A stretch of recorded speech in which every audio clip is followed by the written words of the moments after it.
no mirror matchup, but it would be fun to be like, Clem's like, nope, you know what, they're right, they fixed Storm, that's it, I'm back to TvT again.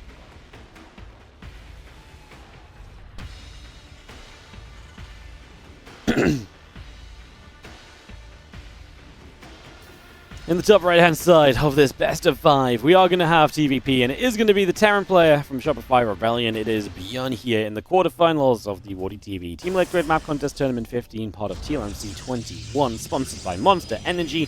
In the bottom left, our red Terran from Team Liquid is Clem, as we get this underway.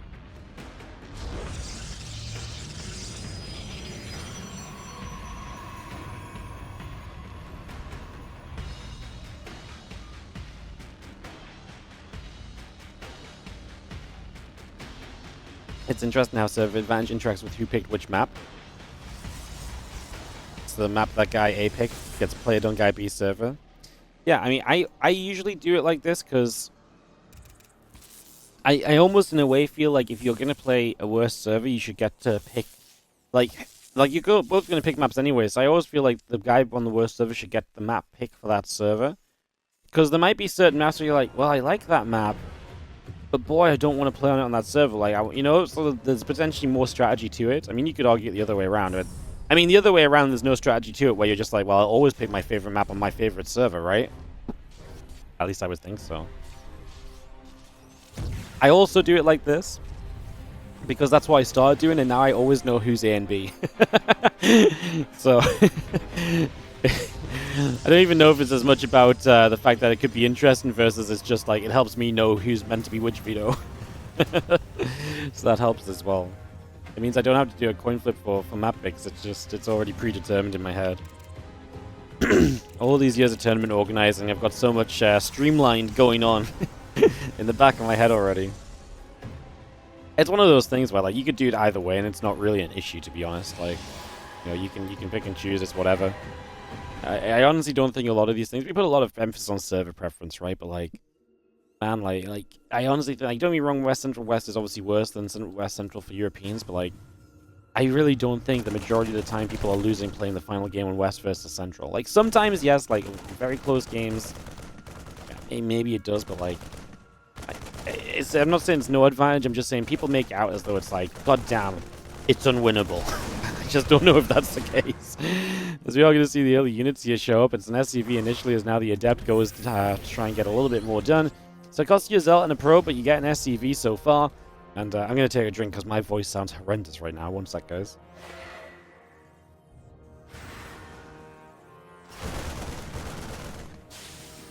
My throat is just, I think that Reino Cure series kind of did me in a little bit, so apologies if the voice is not as good as usual. The couple of Adepts try to get up, use the high ground vision via the Shade, and the Blink is going to start on the side of Clem.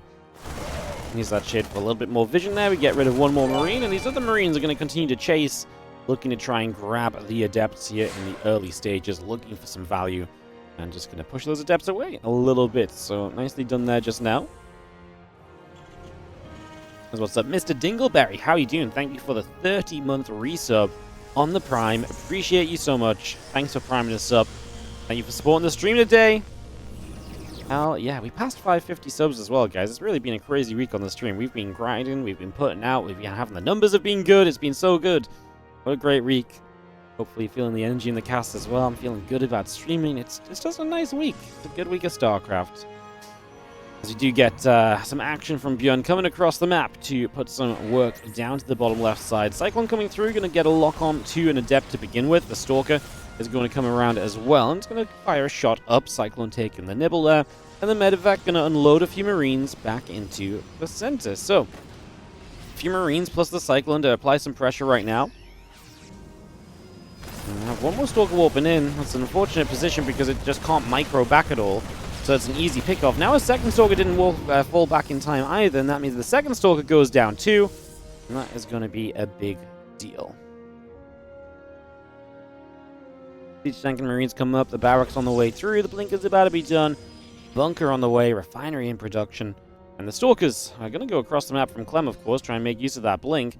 As ByuN is still threatening with the Medevac around the back of this natural. He's going to drop straight in here, and he's going to look for a few probes right away.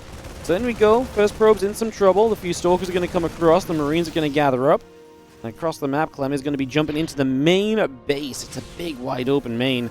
And ByuN does not have defense there, but at the same time, Clem's got to figure out the defense over here. Focuses the medevac. Probe's helping, but 10 workers down. Stalker's not really doing enough, and this early game is going all wrong for Clem. There's 11 workers died for him. He's down 8 workers at this point in the game. That's not pretty from a PvT perspective from the Protoss. And ByuN is having a good old start. Clem needs to do something. Like, these Stalkers need to start getting a couple of SCVs, need to start drawing the numbers back a little bit. It's just not happening. Gonna get a couple blinks, one more, lifts into the prism. Yeah, we really need to get as much done as possible right here. Because, like I say, this is not being good for Clem back on the other side of the map, so we need to start making it good, else we are truly in a bit of trouble, like I say. Charge on the way, next in a couple probes come through. As Clem tries to get back into the worker count, gets that third base operational. ByuN has his own third CC starting, but like I say, him being ahead on workers already, definitely going to net him a bit of an advantage you would not typically see here. The Stalkers will unload into the corner, going to nibble at the depot for a few moments. The Marines get up. They actually scan, they get the Observer, that's a kill. And the Prism getting pushed a bit further back as well. A couple of sentries charge on the way, the Forge and the Gateway still producing by as well. The Stimpack, Combat Shield, and the +1 continue to produce. Marine Marauder Medevac, all coming up right here from ByuN. And got that ready to go. Charge is so close to being done here on the side of Clem. So that is going to be a bonus for him. If ByuN gets aggressive, that charge will be a big step in the direction of being able to hold this off and being able to make this happen. I've seen Immortal coming by with this as well, as those upgrades just come through. Again, the extra gates coming about, all the upgrades with the Stim Combat Shield and the +1 coming online. Just going to lower a depot, open up a bit of space to get us out onto the map. And Clem is just sat here with the store because he's looking for a couple of free shots off as these units move down the ramp. He'll hit the tank initially. There's never a world you lose this tank as ByuN. Apparently there is. It's ByuN. I mean, I thought I was safe in presuming that ByuN is going to pick the tank up in the medevac, but apparently he did not. I thought he was leading with the tank specifically because it had the range to start hitting the Stalker's back, and he was just ready to mic. Yeah. I believed so hard. I said the sentence before it happened, and yeah, cool. That was so surprising. Stalkers are getting pushed back a little bit, though. We are seeing Clem lose a couple units, too. It's not been a clean game, to say the least. Force fields come down, but 2 sentries dead immediately. These Zealots don't have a lot of life on them. The +1 attack is putting in work for ByuN, and they kind of melt those Zealots pretty quickly here. Clem is going to play the Robo Bay, by the way.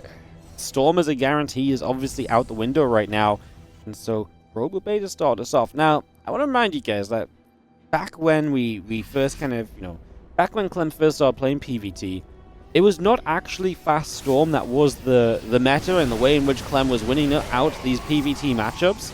He actually, the first time he played, it was with all of the with all of the Colossus play, and what Clem was so good at was just somehow making so much happen while having 1 or 2 Colossus, and just being able to keep getting units going. So you might think, oh, Clem, can you do this? Like, no Storm anymore. That was what was broken, right? No, Clem was really good at this matchup before it became reliant on Storm anyway.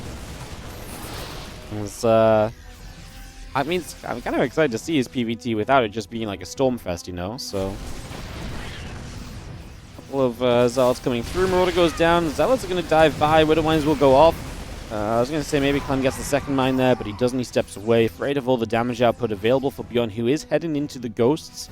3 of those already on the way up, so we get those Ghosts added in. The Viking Marine production continues through. A couple of Zealots from that right-hand side. Bio going to be there, pushing back the other way. Sentries again getting caught, so good damage being done.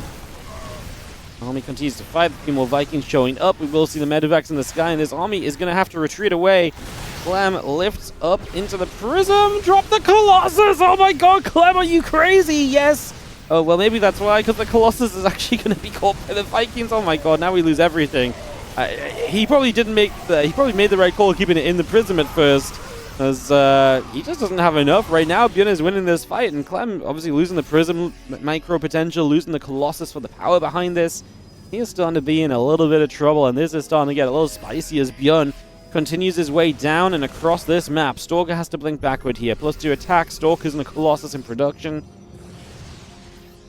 Let me take a few more moments to settle down. I think Clem is in, like I say, a lot of trouble right now. Let's have the Stalkers can get back down and still try and just get a couple of catches. ByuN controlling this game nicely, though, here on Magnetic North to open up the series. It's Clem's server preference as well. If you do fancy taking that into account. Nope, this one is Clem's server preference. It's not looking pretty for him just yet.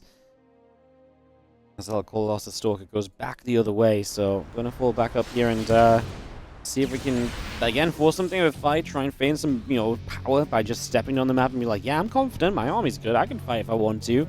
The reality is absolutely no, you cannot. Not with one Colossus, not with the drips and drabs of gateway units that remain from those previous exchanges. Yeah, self-EMP is not advisable, guys. Do not advise self-EMPing.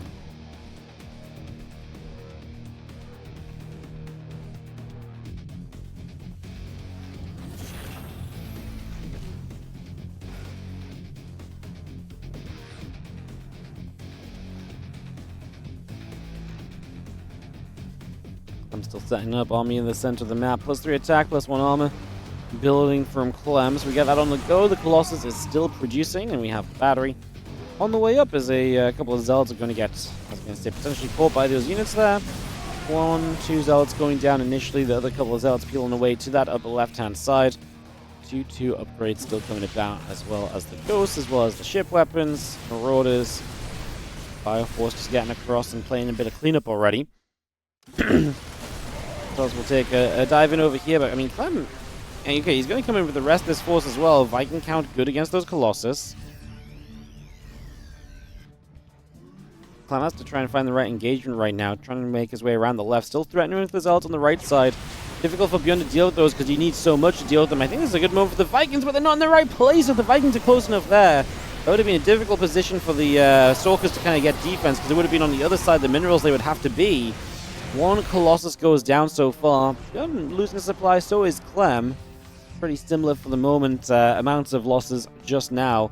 A few more Vikings come up. The Fusion Core is in production. All of that being brought through for now. Zealot Stalk again, turn around again. That's a massive win, oh my god. Dead center on a lot of those Protoss units.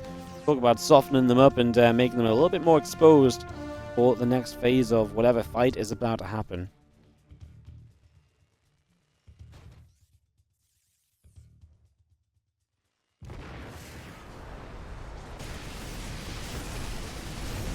Couple Zealots on this ramp going to get taken out. We do see more Zealots in that main bit, and in that natural, we'll go for some SCVs, so I mean, Clem did a great job of really posing and waiting for the right moment, I think, for that Zealot run by. In the end, does get some value out of this. He isn't fighting elsewhere at the army, but he's still trying to play for the position of this army in the middle of the map. Vikings are going to go onto those Colossus. First Colossus goes down, the other couple stepping away. Stalkers after the Viking. Well, I'm going to have to turn around once again. Stalkers going to have to get rid of the Vikings again. I was going to say, hopefully that's not a lost art in PvT, because it was one of the big reasons why Colossus started doing so well a few months back. And it is important to get rid of those Vikings to keep your Colossi safe. Clem is actually taking a good fight. He went into this disadvantaged, I would say, and he came out of it pretty darn okay in the grand scheme of things. What I don't love is those Colossus are bruised, you know? We need to warp a healing shrine into Magnetic North right now, because, yeah, we could really do with bringing these Colossus back up to HP. It's rough that they're in the reds and the orange. It makes them easy targets, and it doesn't give you a lot of longevity in the fights before those Colossus are dropping. And when they're your only splash damage right now, that's particularly scary. So, yeah, I think that part is, like I say, a little bit scary right here. As the ByuN and the Ghost join back up together, we will have the Medivacs and the Vikings join back up too.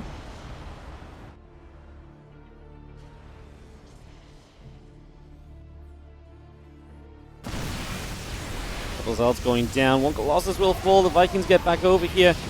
I mean, yeah, the first Colossus dies quickly. Second one's going to be very exposed as well. The Vikings are going to play catch-up, and they are going to get the grab. Now there's one Colossus left. I don't think you can fight this as Clem. You don't have the splash damage, surely, to do what you need. There's a couple of Immortals that are going to try and buff and beef this up. The Zealot front line is falling, though, and as soon as those Zealots are gone, everything else here will melt against this Bioforce. ByuN has just had the edge and the hand ahead of Clem for the majority of this game. And another fight here that goes in ByuN's favor, as he's going to be able to push back through, push back down toward that bottom left side. I'm trying to get the Shadow Stride, DT Blink, and just ways in which he may be able to recover in this matchup, but I don't think it's going to be enough. A couple Ghosts are going down, the Zealots are still running through for them. The Bio coming back the other way. The couple of Immortals getting hit once again. Stalkers are going to get around. Marauders still getting jumped on. The army coming back the other side. The back and forth continuous for the moment as the 3-3 upgrades of ByuN will be on the way. Bringing those up right now. +2 ship weapons, cloaking on the ghosts. A lot of good stuff for ByuN. And Clem just about 40 supply down. Really needs the Blink DTs to get in and do some work. At the end of the day, right, he needs to get in, get those DTs active, and just start finding some damage because he is going to be in trouble. A couple of the libs still firing through. The Bio army is getting at it. Stalkers and Immortals just not really going to do much. Hey, the DTs are putting work in. We have to scan, and we do blink the DTs back. Not bad at all. Continue to stand and fight. The Immortals are trying to fight through. The Stalkers are going to sit right there. We still have Marine, Marauder, Liberator, Ghost producing. The DTs are going back to the other side, so away they go to the upper right. Going to swing on in and get something done here.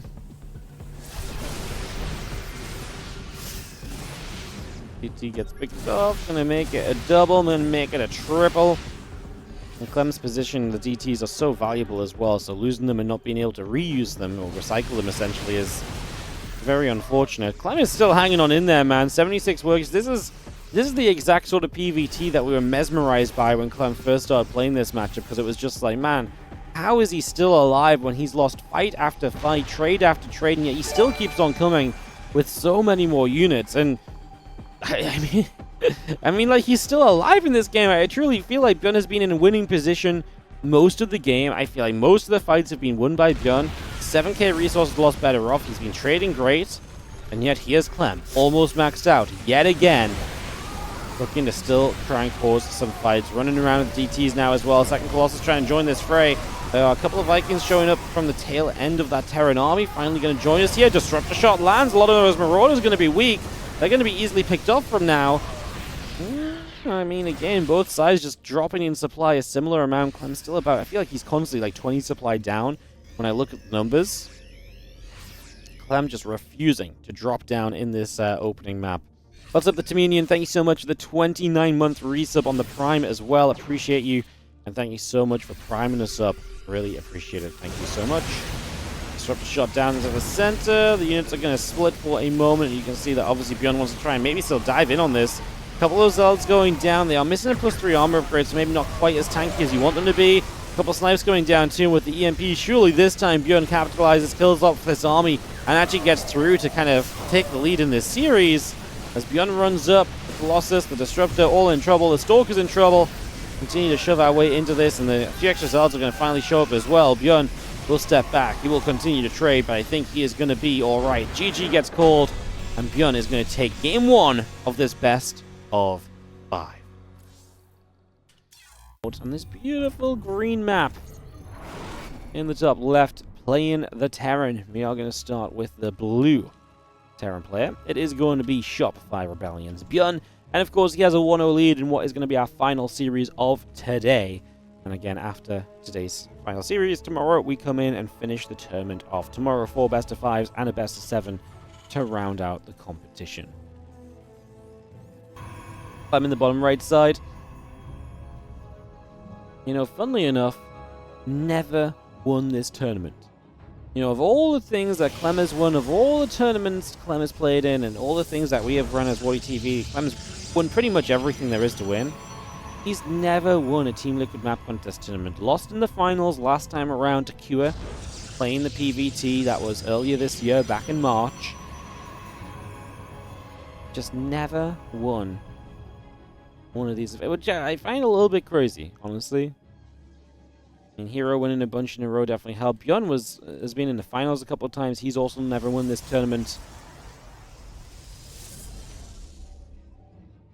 Yeah, I find that very interesting. I think some of these players are, like I say, this tournament is really fun to look back on because it starts to tell you who can really do well on new maps and who kind of, you know, relies a bit more on kind of being able to practice the maps and having well thought out, you know, everything and so on. I always find that kind of an intriguing factor.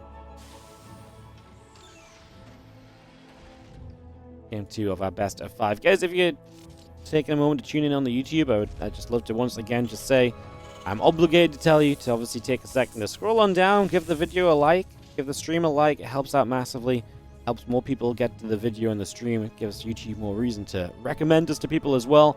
And if you're really enjoying, don't forget to hit that little sub button on YouTube. It's also free to do. I was saying it earlier, but we are, 50-50 on the amount of people subbed and not subbed. So if you're sat there and you're not subscribed, it takes a couple moments. It's super easy. It takes a second. Again, it helps us so much to help build the YouTube channel. Obviously, we are, getting pretty deep into kind of just streaming everything on YouTube nowadays. Like, this really is a thing. It'd be great if we could get that to expand to more people. And there's definitely more people that watch StarCraft on YouTube than what we reach right now. So, like I say, hit that sub button, help us reach more people. Because, again, YouTube sees sub growth as such a massive metric on the channel. So, if you can afford to hit that sub button, super appreciate it. Again, I probably sound like a broken record if you've been listening all day. You're probably like, Wardy, shut up. But unfortunately, it is my job to say it. So, give us those clicks, and we are going to have the Adept coming across the map. It's a Marauder opening. Clem needs to be careful, because concussive shells can kill this Adept.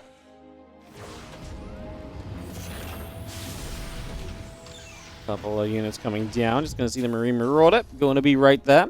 As the Adept takes a step back, and is going to get the shade off. I think he's going to be fine. Concussive shells wasn't done yet anyway, so the first shot from that Marauder didn't do what it needed to slow it and catch it and to get it killed. So Clem will get those units away. We'll see if he feels the need to add a battery defensively on the front doorstep. That is a possibility. It is something you can go for here, or something you can try and do.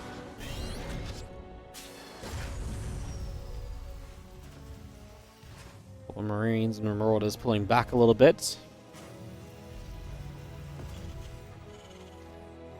And just get those structures added on. The add-ons finishing. Reactor Tech Lab all ready to play. The engineering base settling down as well. Yeah, Blink coming up, plus one on the stim, all coming by. Peaceful few moments, but it is obviously bio-heavy, so there's that chance of a very aggressive follow-up here from ByuN, where you try and get across the map quickly, put some damage out, you get map control. A lot of potential value there as the bio joins together right now, and yeah, one Marine going to go one way, the Marine Marauder going to go the other.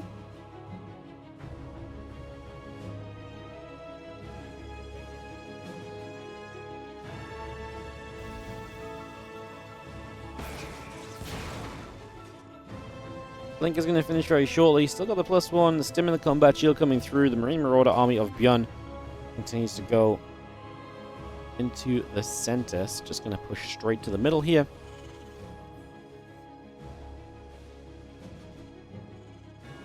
What do you forgot to call Cyril as he's not in this tournament? Look, if I asked Cyril to play in every tournament that I know he didn't really want to play in, I feel like he would have blocked me on Discord. I'm pretty sure Cyril is very well aware that if he ever wants to play a Wardy tournament, if he ever fancies taking part, he is more than welcome to send me a message. And he would get an invite in an instant to pretty much anything. So, he is... I'm not going to spam the guy. Anytime I'm like, oh, I could do with someone else to play. Like, Cyril doesn't play much. And that's okay. I also don't ask Maru. Some guys just don't play in the online stuff a lot. Yeah, I don't push. If I had a bigger event, if I had like a higher prize pool event or something specifically very, much larger and much more kind of, a bit different that I think he might play in, I'd absolutely reach out, but yeah. Cyril is a champion of this tournament. No, he's not, sorry. He was a runner-up. The very first WardiTV TLMC, he lost to Sue in the final. I thought he won one afterward, actually, but apparently I am wrong. Was that the only one he played in? Might be the only one he played in. I think that was the only one he played in. Number 1. Got second place, he was like, never again! Charge and +1, both coming through as you have the robe in. A couple of gates are coming about here.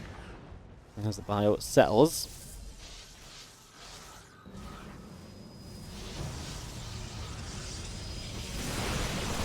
Obviously, we've got to pick your stim very carefully, because you don't have medevacs here, so stim is very committed. Targets down that sentry, gets rid of the Guardian shield. Clem doesn't have a lot of units to tank for him anymore, but that's fine, because these bio units are taking damage as well. This is a pretty fair trade out. Nice scan to grab the Observer at the very end of this. And you see the other couple of units continue to chase down. Bio units pulling back the other way. And we are going to have the Stalker, the Zealot, Immortal gathering too. Just going to keep chasing the rest of that bio back to the upper left-hand side. And Clem, yeah, I mean, right now he'd love to capitalize and get a couple more kills before the medevac show up and before some healing comes in, because this army really is low HP, so it's very easy pickings, and that's why he's going to give up, at the very least, those Zealots. Those Zealots allow him to kind of move forward without losing anything expensive. Stalkers get one more volley off, one more Marauder goes down for the moment. And SCV on the top side, now going to move forward. That Marauder so nearly goes down, but not quite enough damage output, saved by the medevac. I don't actually know if he needed to lift it up, but yeah, it lives either way as the Stalkers continue to poke. And just need to make sure they don't get caught. I mean, like that they're doing some damage. You know, shots like this, you know, they're getting rid of that medevac energy. You're draining the, you know, available healing. So overall, you're going to make it tougher for ByuN to be able to hang on when the bigger fights start happening further down the line. So it is all adding up. It doesn't feel like you're doing much, but you really are. And this is kind of like a very traditional kind of Clem PvT, where it's, you know, you show up with this first Colossus, you start to threaten. You know, if you get any Colossus shots off on Marines, it just lasers them straight down. We don't even have Thermal Lance yet. But this confidence to step up onto the map, it's exactly what, like I say, to me, very traditional Clem PvT, because this is exactly what Clem looked like when he first started playing this matchup about a year ago. Will blink away, keeps the Stalker alive for a few moments. Second Colossus shows up, gives you a lot more pushing power. That extra little bit of AoE is going to go a long way. One force field alongside the Guardian Shield, and that's going to give you a good fight in. The Zealots doing a good job tanking, trying to split from the Widowmine Splash. Doesn't do enough of a job of that one. That Orbital is low HP, starting to burn. Don't think we can really justify continue to put the damage onto it. Colossus microing back beautifully. Stalkers need to get rid of the Vikings. Gets rid of one, looking for two. Colossus stay out of reach. 11 SCVs went down, and Clem just pulls back now, turns into it once again. I feel like the craziest thing is there's not even like a prism nearby. Like, these warpins are coming from across the map. They're walking the entire way over. As Clem, a few Zealots back in the front there. That a Marauder heavy count, not going to be loving the Zealots. Now a third Colossus arrives. One of those Colossus is super low. I wouldn't even hate if Clem pulled it away for just a few moments to try and get some regen on it. We do actually show up, hit a great EMP on the Colossus. The Stalkers are going to try and get rid of the Vikings. The Vikings get rid of 2 out of 3. One Colossus still left alive. I actually think he maybe could have saved 2 Colossus. He was a little slow to start on the Vikings initially. Colossus low, but then 2 more Zealots show up, and once again, Clem just keeps on reinforcing units and bringing them on through. Doing a great job of this right now and just keeping the pressure up. Obviously, Ghost out from ByuN. He's so close to a defense, but he's not quite there. And he's also, with all the SCV losses, down 20 workers against now a 4-base Protoss, and Clem continues to sit in the front, find the value, and find himself a tied-up series 1-1 in this best of 5.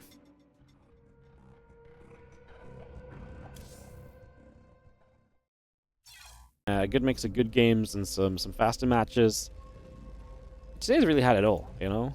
It's been a lot of fun. 1-1 right now, fighting for a spot in the semi-finals. They are on the same side of the bracket as MaxPax. The winner of this would play MaxPax tomorrow in that round of 4.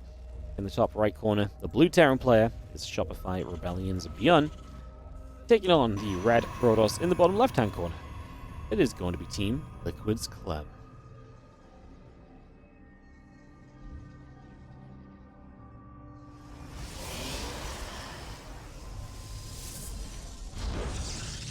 Prism would have been good, but it would have delayed the Colossus.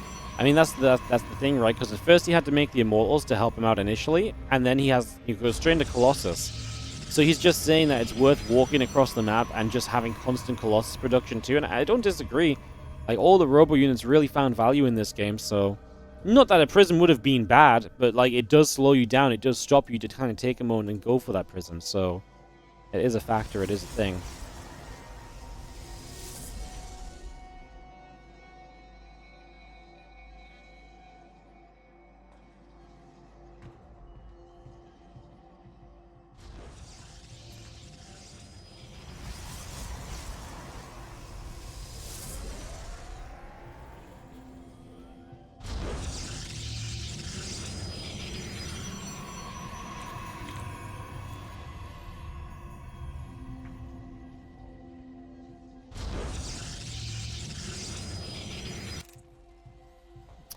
Game 3, White Rabbit. Have we seen White Rabbit today? I don't know if we have. It's been it was a pretty heavily played map coming in today already, so I don't think we have seen White Rabbit today.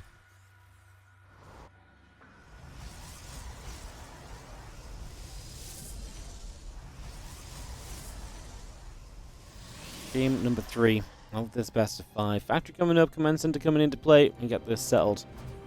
And just take a few moments early, guys. I'm just taking a moment to rest the voice a little bit, just because it's...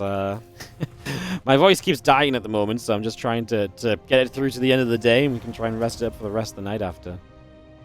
Whew. White Rabbit's a great name for the map. You like it? Hell yeah.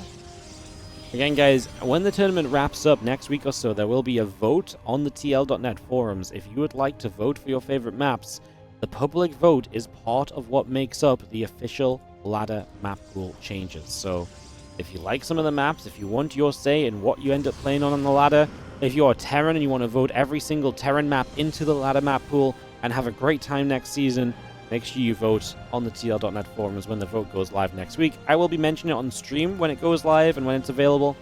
So if you don't want to check randomly, but you do watch the stream, you'll probably hear it from me at some point. So yeah, just keep in mind that you should definitely vote, though. Voting is important, and it is a great way to, get the maps that you like. Whether that's just you think they look pretty, you think it's unique, whether you think it's fun, whether it's completely OP for you. Whatever you like, you can vote on it. You have your own say, so go check that out.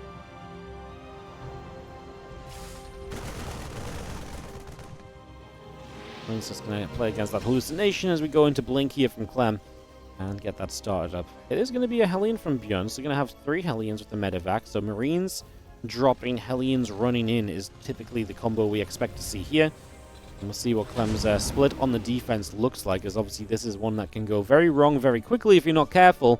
Those few Hellions already making their way out over the top side of the map. The medevac coming through the center with a handful of Marines inside as well.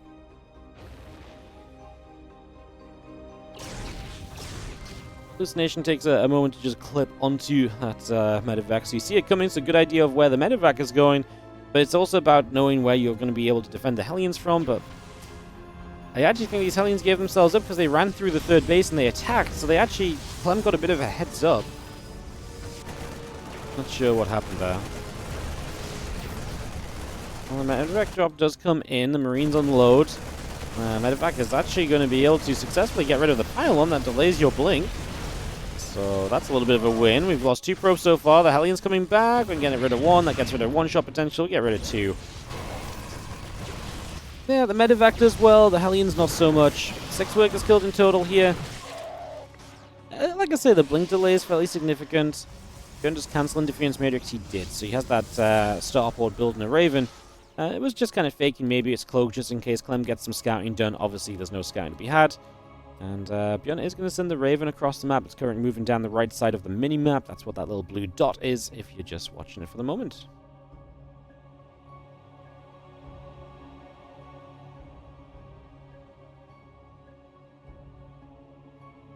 Stim coming up, a few Marines on the way. We had those engineering bays up and the barracks coming online as well. Stalkers are just going to position themselves right there, ready for a chance to maybe poke into the front of the natural. This Raven is down over there, chilling, hanging around for a little bit. Just looking to see how far the green squares go on the ground. If you're wondering why I'm just running along the bottom of the map, just seeing how far the green squares going for. Wondering if they were infinite. Wardy, where's slowly? We can't afford to pay slowly on the weekends, so yeah, slowly, taking the day off or something, I think. It's really hard because, the weekend rate is really high because, it's the weekend, right? So you got to pay extra and going, paying 50% more on nothing to have to, like nothing plus 50%, we just can't afford 50%, so it's very tough.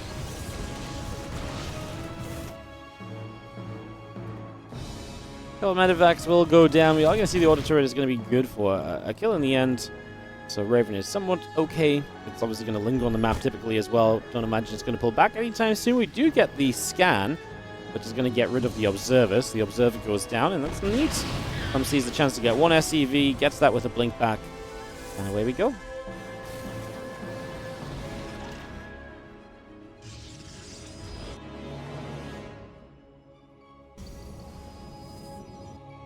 One upgrades, concussive shells and combat shield all building in. Again, that +1 attack upgrade and the charge coming through on the Twilight Council. We will see all those probes gathering up. +1 building as well. And we just have, yeah, a lot of setting up right now. A lot of waiting to see these units ready to go as the upgrades finish up from ByuN. Likely to see him getting a bit active. Get a couple probes here, which is nice. Get another observer, which is neat as well. If Clem's starting to build up these Colossus, then obviously, you know, having to stop to rebuild observers is going to slow down Colossus production. Anytime you kill a Robo unit as a Terran, you're typically pretty happy. So I think ByuN is pretty okay with this right now. Pretty happy about where things are at.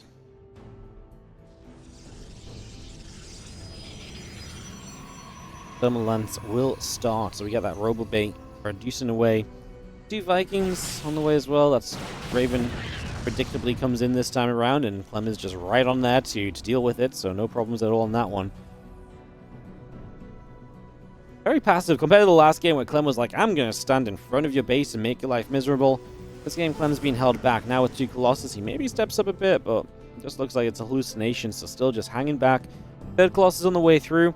I'm very interested what Clem does as the next kind of stage of splash damage here. Does he just start building Disruptors? Does he decide to add Storm on at some point of this, or does he just think that that's not worth it right now? An interesting choice. +2 attack, Chrono boosting on the Forge, Robo Facility coming up. Armor upgrade, +2 attack upgrade coming on in. The Thermal Lance going to be finishing shortly. Again, a couple of Vikings and the Ghost coming over as well. This is just a game where both players are going to get their tech on the field. Not a lot happens, and then we are going to go to battle in the macro game. That was almost maxed out. He's like 20 supply ahead of ByuN at the moment. 81 probes. Worker count just look, I mean, everything just looking good, really. I mean, there's been nothing to disrupt either of them, really. Obviously, 3 probes early lost from Clem, a couple of units lost from ByuN. Clem is opting to go Disruptors. I mean, that's natural, kind of, really. I'm asking, is he going to go Storm? Disruptors generally are the obvious choice because you already have the Robo production. And Disruptors do provide a different thing to what Colossus provide. They provide zone control. Clem kind of dives in there a little bit haphazardly, almost, I'd say. He lets a few Zealots go up top. Are we going to get rid of those before they kill a tank? Nope. Tank will go down. Is a big factor.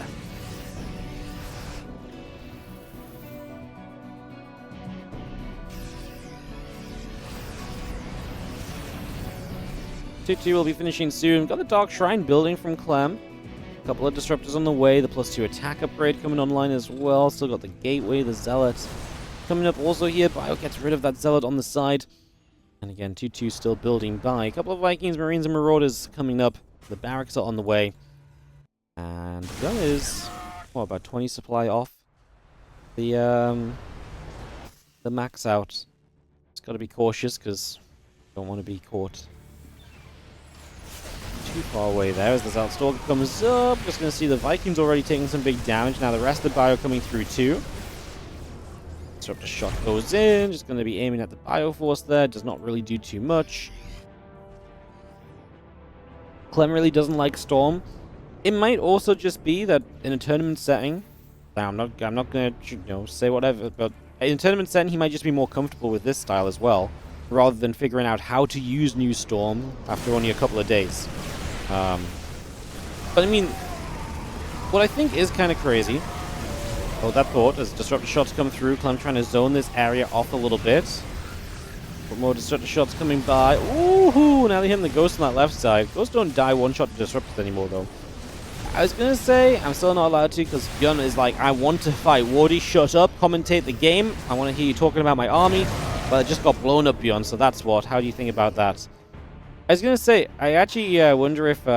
is it not kind of crazy that if you don't build Storm, like, this style is still reasonably decent at giving us back and forth games? Is that not just an example of just how good Storm was, that we just haven't seen this style in a long time, and yet it's still pretty darn competitive? I say, as Clem begins to lose his full force. Not ideal, to prove my point, but it's interesting for sure. It's going to be fascinating to see where TVP truly settles. It's going to be really interesting to see if this settles down as something which is just... I mean, so far, it's early days. It's like a few days into that hotfix, but like, so far I feel like... I personally feel like this has been way more fun to watch the last couple of days. But obviously, win rates have a lot to do with it as well. Like, you know, We do want Protoss to still be competitive at the end of the day, so like I say, it's going to be really interesting to see where TVP ends up settling overall. And if we need even another change or two kind of mixed in still. Clem has a lot of bases. He's going to start rebuilding quickly as the 4 base is going to start becoming a 5th and a 6th from ByuN as well, I imagine. Resource loss very effective for ByuN, so he's trading well. But that's part and parcel of what Clem is doing, is that he's expanding a lot and he's taking fights in so that he can keep ByuN's bank drained while his own bank account's coming up quickly because he's very rich and he's got a lot of bases and workers. And so he's just going to try and keep ByuN kind of pinned back a little bit with that.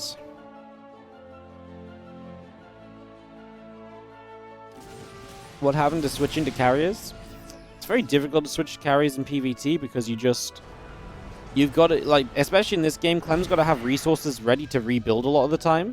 That's kind of how this style is working, so he can't really afford to just preemptively build Fleet Beacon more Stargates, and then that period of time that you build carriers in, during the build of the first 3 carriers, and while you only have 3 carriers and you build the next 3 as well, you're just so heavily invested while being extremely weak, so it doesn't really work for you. Clem gets a really good chase here. The DTs blink back. And yeah, Clem got some value there. Disruptor Shot will just zone the army away, but Liberators are coming out as well, so ByuN is going to be able to take a much more comfortable position toward the top side of the map now. Command Center will float backward, and the DTs are going to decide to go back around the right side for the moment.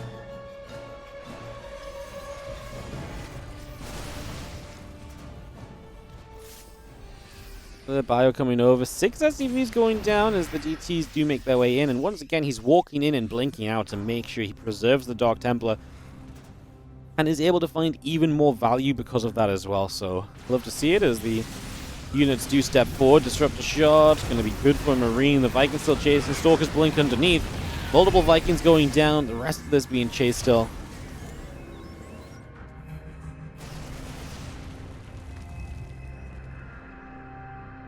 Trying to get right up in the front. We are going to see that CC coming through as well in DT. Going to get turned around again with the EMP down. That choke point not going to be fun for ByuN. The Disruptor's pulled back. Actually might have been a better choice. I don't think he would have reached with Disruptor number 2 anyway because ByuN was still running the other side. Oh, DTs are going to blink straight into this. Scan comes down, but even just taking the time to kill the DTs gives everything else a chance. The Liberators are going to start sieging up very late, but we are getting rid of the Colossus. Clem's going to lose out on a lot in that regard. Another Disruptor Shot trying to come through. The Bio still chasing. Colossus down, and ByuN has a supply lead. 180 to the 135, still chasing on up. A couple of the Vikings going down as we speak. 3 of them falling.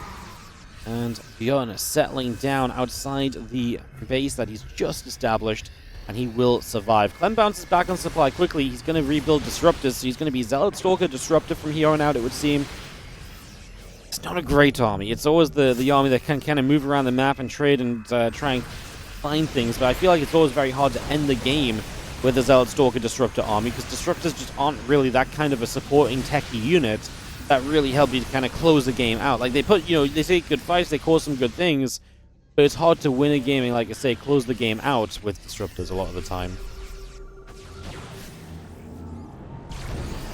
Why are we getting building army instead of ship weapons? I think he genuinely wants to make his bases tankier against, I mean, don't be wrong, I don't know if we should be getting over ship weapons, but I do think maybe it's just he's really prioritizing against those DTs and those Zealot run-bys. That Disruptor is going to connect. Uh-oh.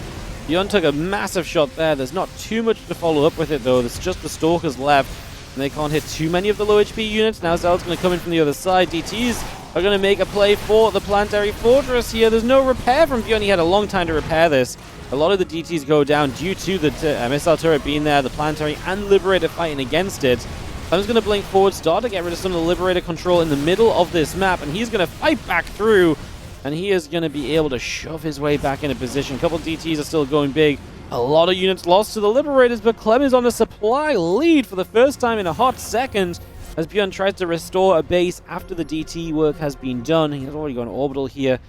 Man, absolute chaos ensuing as Clem once again just about manages to find a way to hang on in here in Game 3 of this series.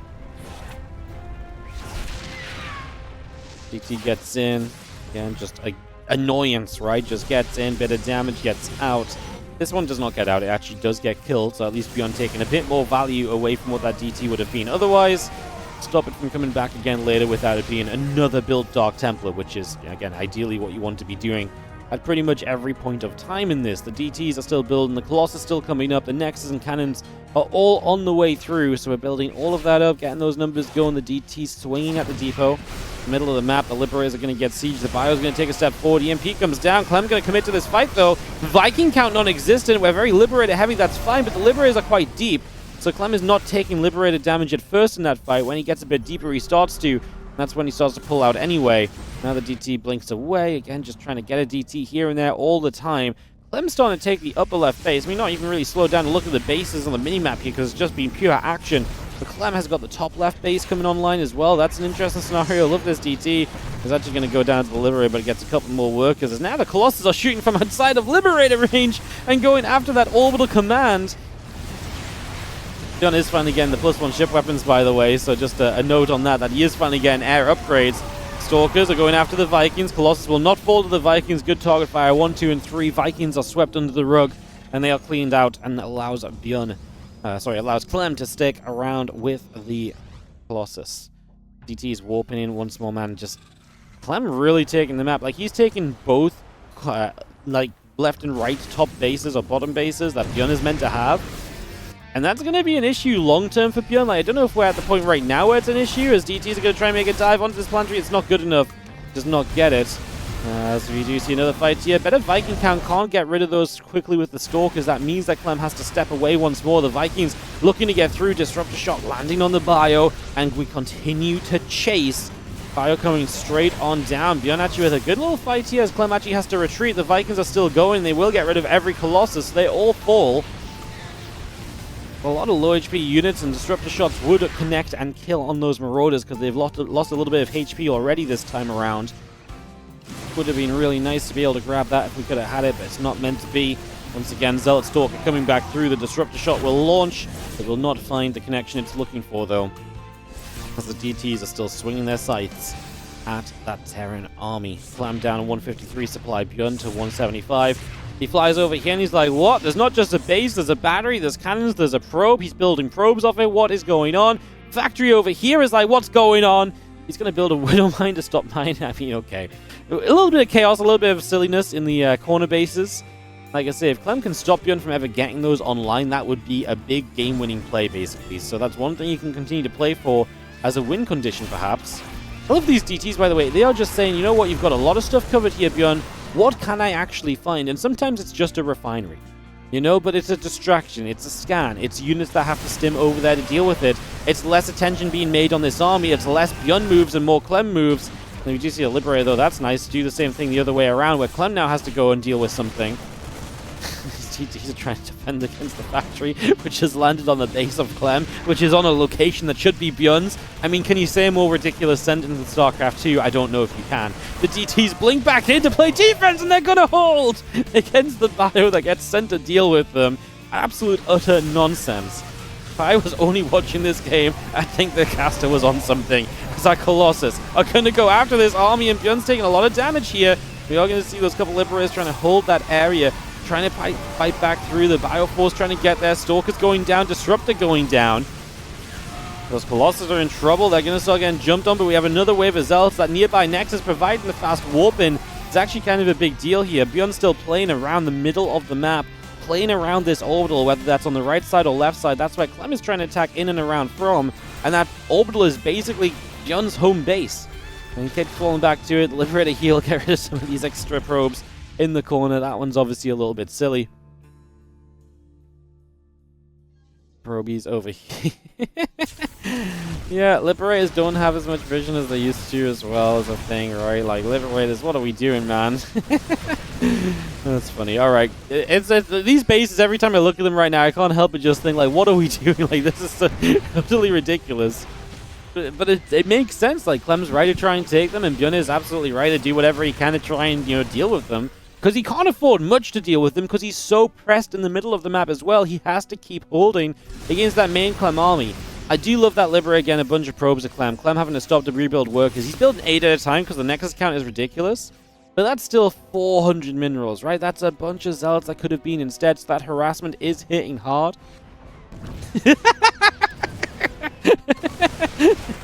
No, Clem's gonna kill it! Well, if I make a thumbnail of this game, it's going to be the Planetary Fortress against the Nexus.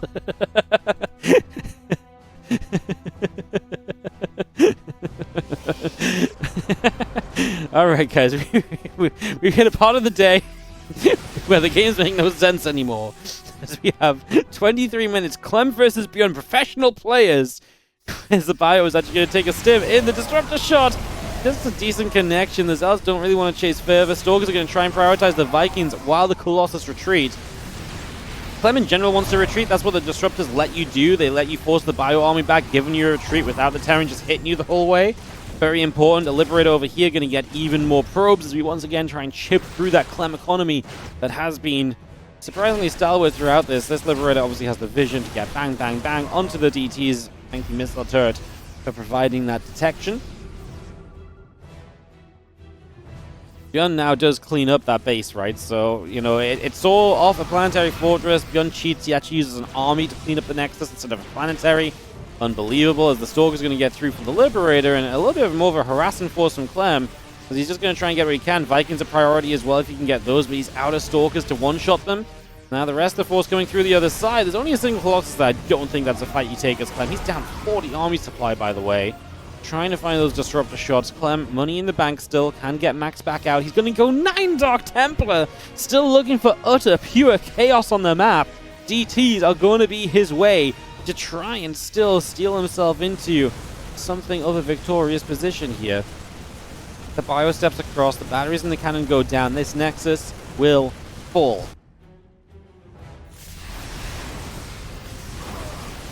The Colossus goes down, the Vikings step up. The Colossus is going to be killed again, so that's 2 Colossus down. I think we're going to lose all 3. As the Stalkers try and go, Clem's using the Disruptors, but now he's in trouble because he's going to have this Terran army closing in on him. Disruptors do get some connections, though. Another Disruptor shot, dead center, kaboom and goodbye, but is it enough? The Disruptors are still being chased, and Clem is in retreat mode. Every Disruptor has fallen. We're warping in Zealots desperately against a Marauder-heavy army. EMPs come down. They miss a bunch of the units because it's just still chaos. But a bunch of medevacs are here. There's DTs in the mineral line, in the bases, and shutting down production. Clem has a lot of bases. He can give up some space and just wait for some reinforcements to come through still. As we are going to have ourselves those DTs on the other side. The Liberator shows up defensively. They're just going to go. I mean, they find some bio units here right now. We're literally going for whatever we can kill. As guy back into Liberator range. Because again, this game is just silly. I mean, supplies are still 130 to 120. Clem is long distance mining a base up here that ByuN is about to land an orbital on. We morph Archons, we recall, and we get 1 out of 2 away. I actually thought that we were going to get the double escape right there, but it doesn't happen. The pylon to block the base. I mean, to be fair, it does mean it takes some time. Yo, now we have this base open to attack. Like, this is heavily mined out, but hey, we get rid of some work here. We get rid of the missile turret, force more scans again. Clem still playing kind of desperately around this map, trying to find anything and everything that he possibly can at this point in time. Another DT on the other side. He's going to show up top left. It's still just... If this isn't a summary of this game, I don't know what is. The probes long distance mine, the Terran base that has SCVs mining on an orbital. Even more SCVs show up from ByuN, who has nowhere else to really send workers. His income has to be rock bottom right now. As Clem just is also, I mean, this map is nigh on mined out. We are 26 minutes deep on Right Rabbit. There's a few minerals here, which is why it's still important that ByuN keeps this location, and that's why Clem keeps poking at it. And now we're going to find Colossus on the base with 30 plus SCVs, but ByuN is going to try and close the distance. Colossus are huge right now. There's not a lot of anti-Colossus force anymore. This orbital's going down. Like I said, it's a massive denial from Clem over here. ByuN up about 35 army supply, but he is being chipped away at. He does not have many bases left. That top left base is ByuN's beacon in this game. Without that, he cannot stay in this. He cannot withstand Clem. He needs that mining. He needs that position, and Clem knows it. He is wanting to come for it, but if ByuN's entire army is there, I don't think Clem wins that fight. I don't think he can deny it. So then Clem has to keep playing around elsewhere on the map, but quite frankly, Clem's running out of places to take advantage of. He's going to take this fight. I mean, ByuN has units coming in from the other side as well, so we're going to go from the left, from the right. The Colossus are going to get jumped on as ByuN makes his play. Stalkers blink back, and Clem gets into retreat mode, but you know what there isn't here? There isn't going to be Disruptors. He actually attacks up the ramp for a second, so you move commands forward, and Clem with 20 army supply loses the third Colossus. He warps in DTs, but it will not be enough. ByuN will have it 2-1 in 28 minutes. as he takes out Clem on White Rabbit and is able to take Game 3, take the advantage, and be a game away from a semi-finals in the WardiTV Team Liquid Map Contest Tournament.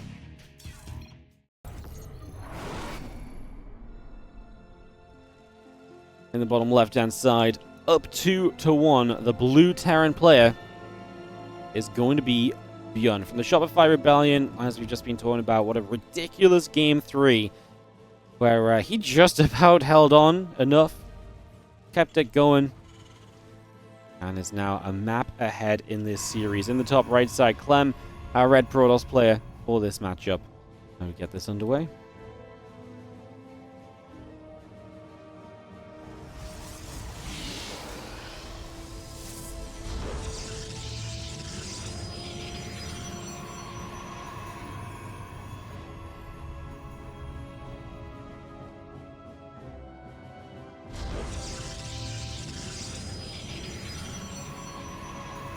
Damn. You guys remember like 4 hours ago where I was like slightly sad? I was like, oh, the playoffs aren't going to be very good. The group stages were too good. It's happening again. The curse is real. Oh, madness.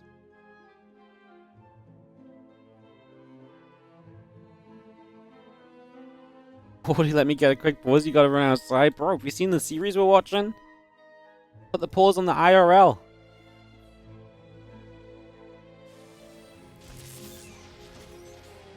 Probe and SEV will play some nibbling games as the Nexus and Cybercore will come online.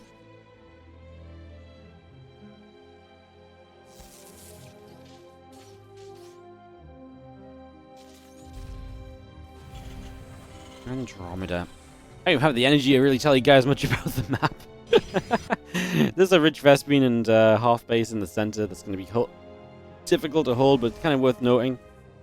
This is a single gas base as well, but not rich anymore. I think this was rich before, if I'm not mistaken, but they changed it because it's a little bit too easy to take, I think was the factor.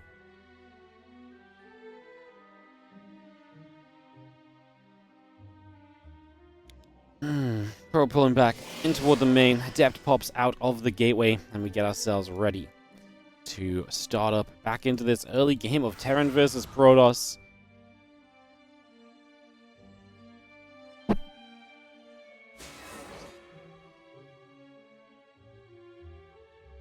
Well, CC is coming up, and that's going to be triple command center from ByuN, so a little bit of a greedier build from him. Maybe gives Clem some early options. It's going to be a barracks behind it as well. So going to bypass the factory, going to bypass some of the tech unit play in these early stages. And instead just head on through to, like I say, triple CC and all of that goodness as we just have the command center building on the natural. Going to get that ready to go to an orbital soon. And Clem's Adepts are going to try and harass a little bit. We've got two of them.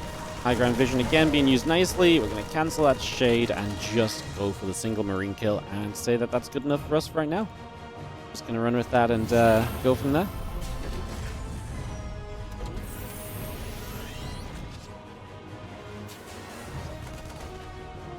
The Marines come over. The couple of Adepts will be pushed back. The Marines going to come right across and again just chase those Adepts away for a couple of moments here initially. And Clem's build is going to be full gate blink. Oh my god, we're going to go and up the ante. We're going to up the aggression a little bit. Clem going to full gate it. I'm trying to think if I've ever really seen Clem do much 4-gate blinking, probably here and there, but like, it's not something I'd ever really talk about on his PvT.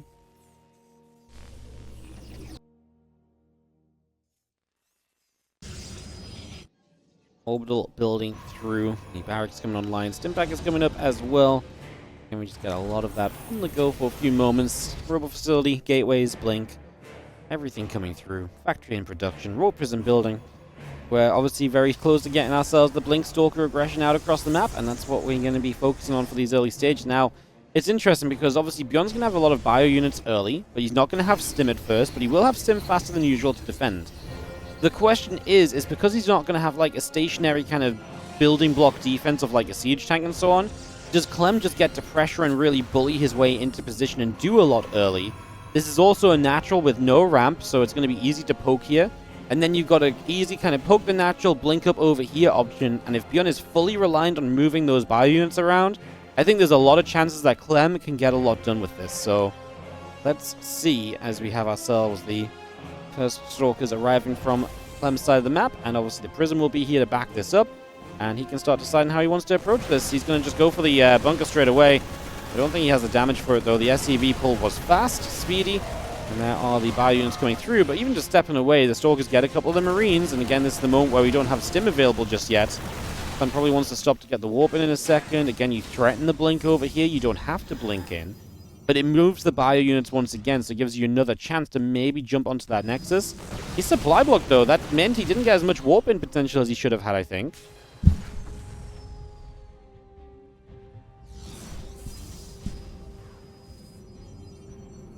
More Stalkers warp straight through. We are going to go and press in. This time we actually will get the bunker in 2 volleys, but Bio has Stim. Clem's going to have to micro the Stalkers with the Prism, and honestly, decent job so far. There's the blink. Ah! Yeah, just about escapes away without too many losses. Right now, Stims are expensive as well because we have not got medevacs yet, so Clem knows that. He's going to try and come through and put a little bit more pressure in. The more we can kind of pick through that Bio Force, the better right now, because like I say, there's no healing coming back. You don't really want to Stim again yet as ByuN, because that's going to put the army into the orange health bars, and then it's very weak. So just trying to be very cautious as the Stalkers continue to get the business. Another SEV and a few more Marines continue to drop. Concussor shells finished up just now.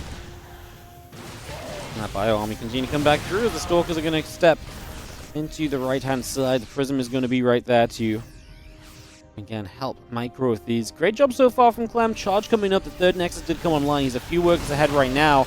Still trying to find value as ByuN is playing a very calm scenario where he's just saying, right, just take it easy.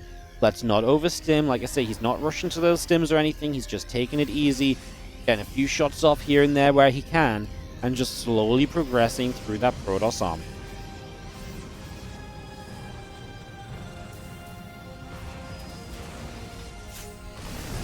Zealot's going to step up. The Stalkers are going to be right there.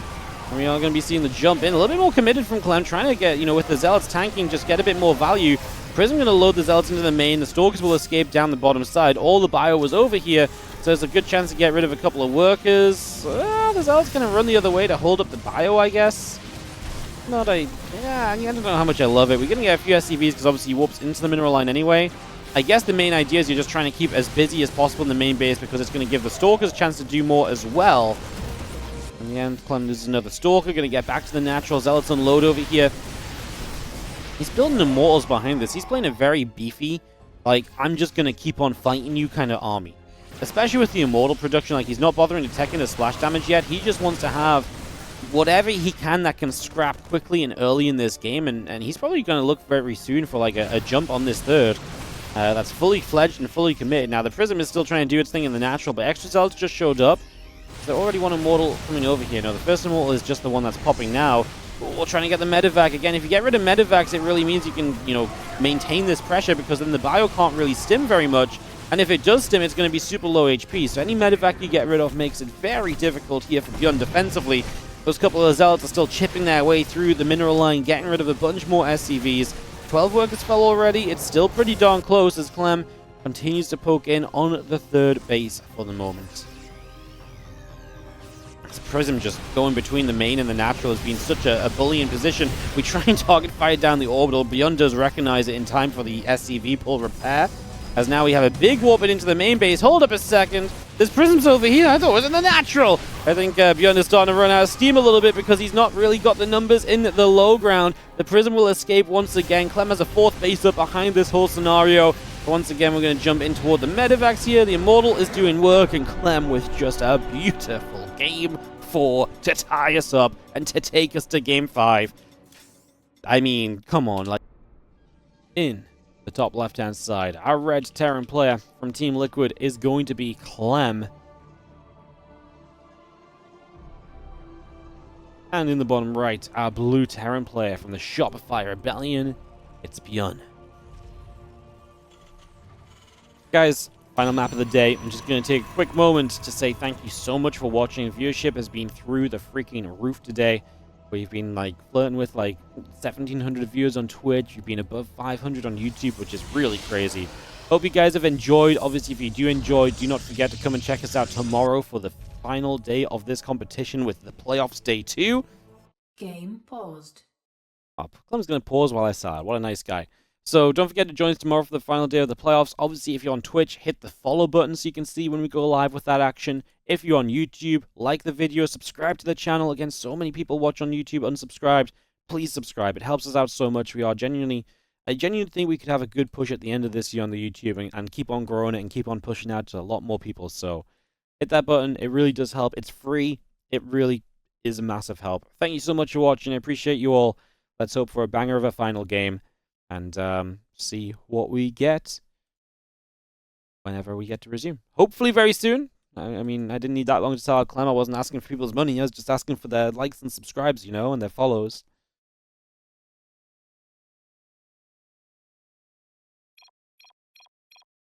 Looks like it might have been a ping issue. Battle 1-2 is a is a sign for help.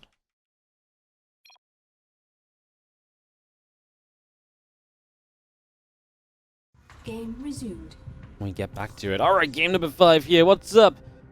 Artful Dude, which also just says Heartful Dude if you don't read the capitals. Thank you so much for gifting a sub. Gonna go out to Puxy10. Thanks so much for the generosity of gifting a sub to the community. Thank you very much indeed for supporting the StarCraft 2 and the tournament today. It's been an awesome one. Game 5. I mean, big game. Been a great series. And Reino Kira was amazing. This has been, honestly, a really good series as well. ByuN opening with some trickery here in Game 5. He's going to go barracks in the middle of the map. ByuN says, hey, this is still a tournament. We can still play cheesy and cheeky. We don't have to play by the rules.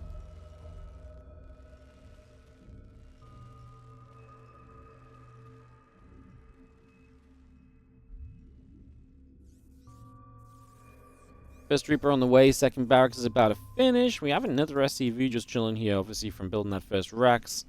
As we will see first Reaper about to pop, and it's going to be Reaper number 2. So 2 Reapers to begin with initially. The Cybercore on the way, the probe nibbling at the SCV. And yeah, Cybercore Gateway both coming up for the moment. We get that on the way here. Taking a couple of seconds to establish this Game 5 right now. Actually chases down, grabs a probe over there. Just going to be able to nab that nice and easily.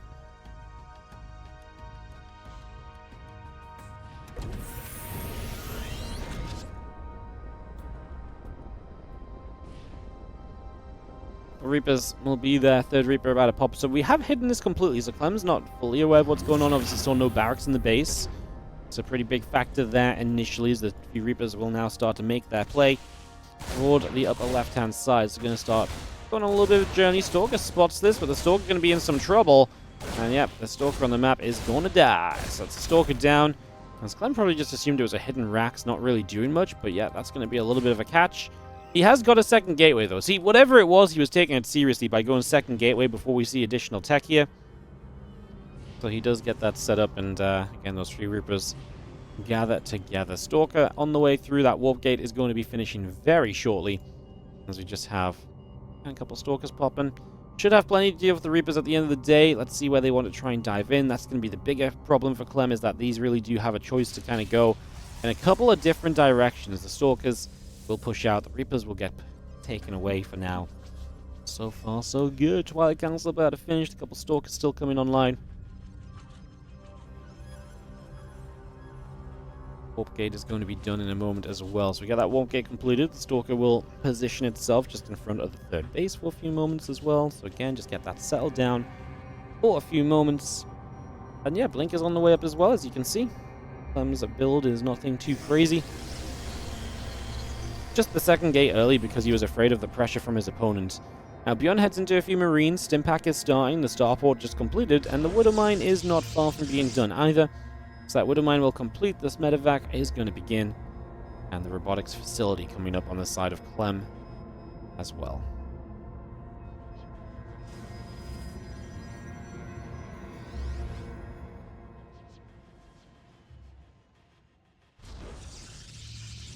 Stalkers will settle. Reapers looking for the chance to maybe move in toward the main. He's been away for a bit. Is Clem Protoss now or just temporary? He plays Protoss and PvT, and he has done for about a year. He has not played an official TVT since a Home Story Cup last year in November or December, whenever it was.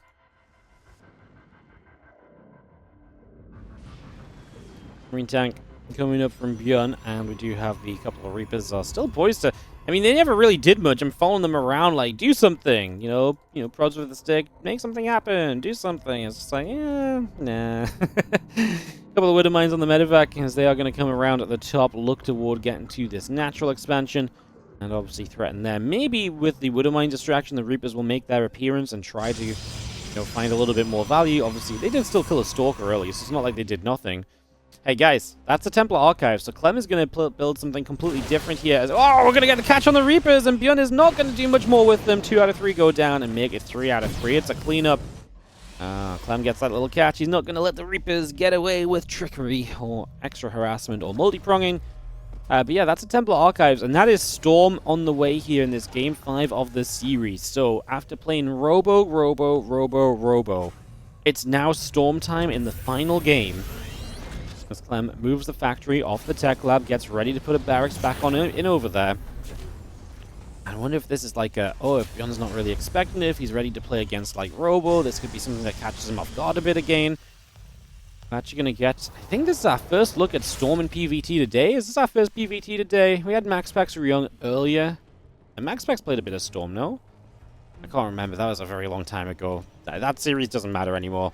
This is going to be our first look at Storm in a very long time today. If we did see it earlier, maybe we did.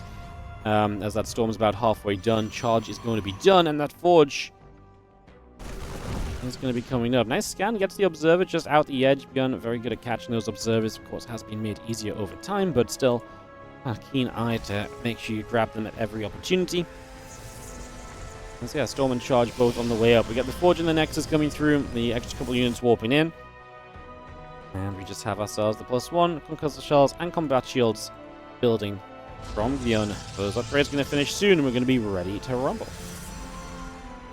So High Templars gather. Prism going to be here. Obviously, you still want to put those High Templars into that Warp Prism so you can protect them and keep them free from EMP. Medevac moves up the left-hand side. 8 Marines inside. They've still got the double Widow Mine drop. ByuN has been extremely patient with his plays here.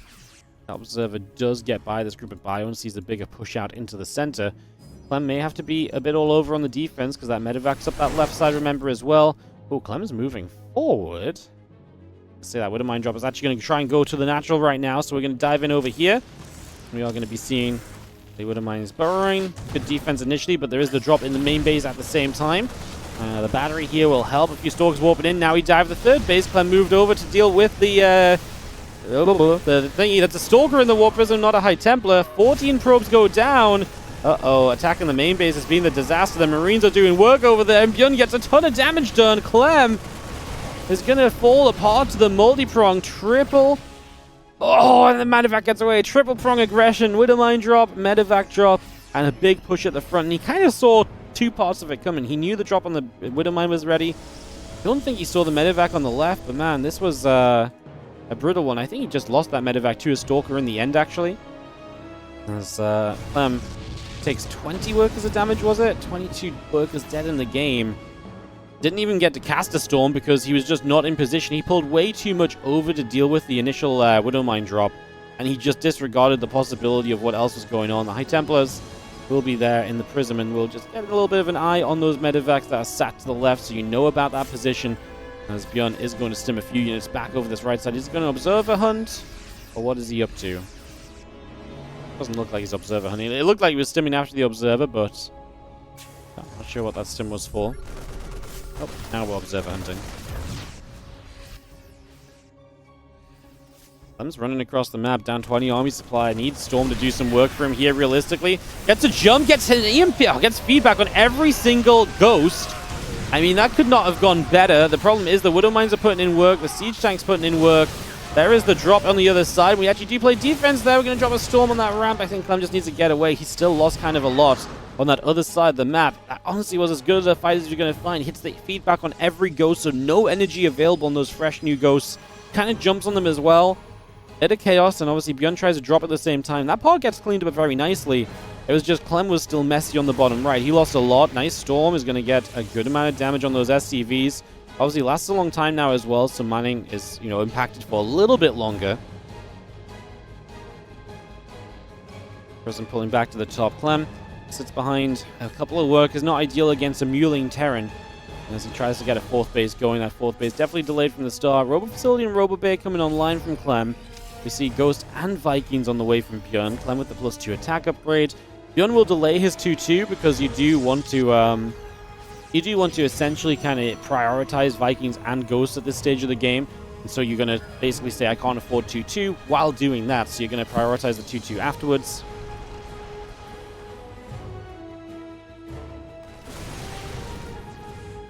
Bio gets around. Engineering Bay and Armory both on the way up. The Ghost Vikings still coming over.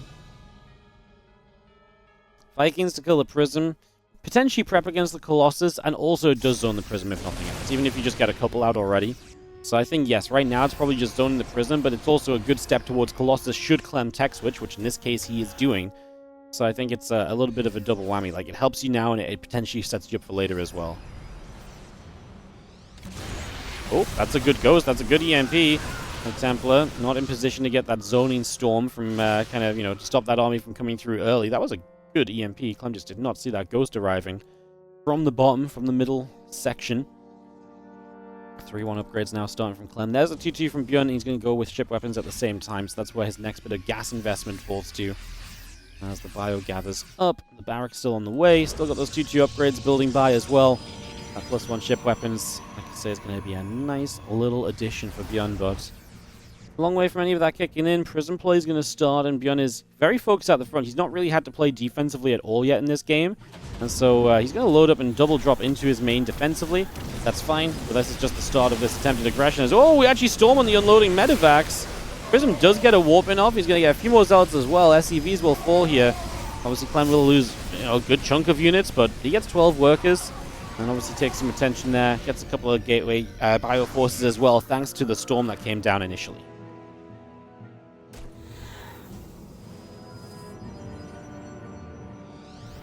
Two more warpins jump into the warp prism.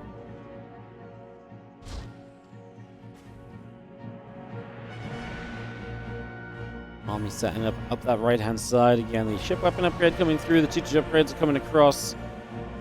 I've mentioned that like 3 times now. It's been a long day, and that's what my brain just keeps looking back to. I just look at the production and I'm like, oh, the upgrades. Let's talk about them in some dead air space.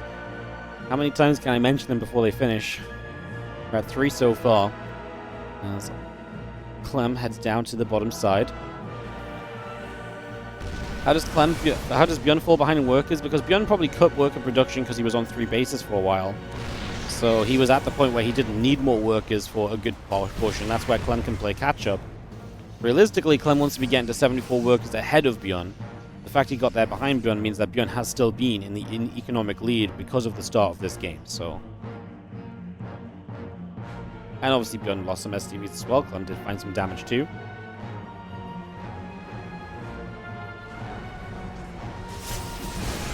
Oh, good EMPs. The High Templars in the back actually don't get EMP'd. Finally drops the Storm again. One of the big things about Storm, if you're still kind of fighting in, is if you drop a Storm and you're fighting in, you will walk into that Storm as well. And because it lasts longer now, it's become more of an issue than what we used to see in this matchup. So if we're walking into a Storm, usually by the time you walk in, it's about to dissipate, right? But now it's still got like half of its length on it. Like walking through 3 seconds of your own Storm is one easy way to give up a lot of HP. So I think that's why you're seeing Clem not quite dropping the Storm as you might have thought he would there. Because like I say, he was still looking to try and chase through into that position. He's going to have this High Templar here. He's going to have to drop a Storm on that ramp. It does go down. 1 Storm was left on it. Actually going to try and go up the left-hand side. I like that Storm on the Vikings. Vikings especially, they like to stop in certain areas and just shoot. So Storms on Vikings right now feel very good because they, those Vikings really are forced to move away from their, their preferred position. Because they like to try and stay safe from the Stalkers. And obviously you put them in positions the Stalkers can't shoot in, but the Storm does cover it. A little bit of buffering in the right-hand side currently. Couple of Colossus shots, laser beaming down a Marine. On his way to Disruptors, on his way to the Dark Templar, Prism Speed as well. Clem getting all of the harassment and so up and running. That's going to help him a lot, I think, in the later stages of this one.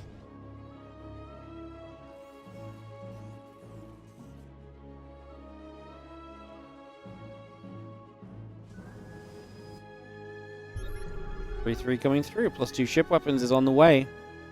Extra command centers, extra orbitals coming up as well.